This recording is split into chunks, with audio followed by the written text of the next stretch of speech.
Bana, Yanga inazidi kung'aa kimataifa, Yanga inazidi kupaa kimataifa.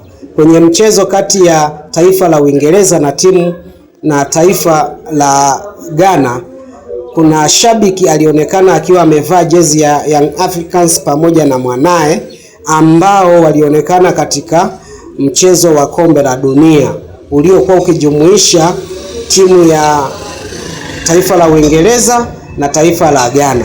Sasa huyu shabiki ameonekana akiwa amevaa jezi ya timu ya Young Africans pamoja na mwanae, kama unavyoona hivyo.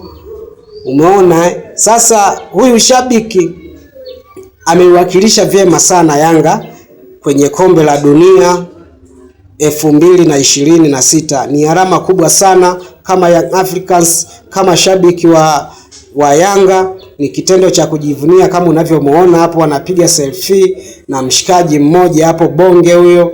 Umeona hiyo? Yanga inazidi kupaa. Achana na wale mashabiki wa kunyakunya.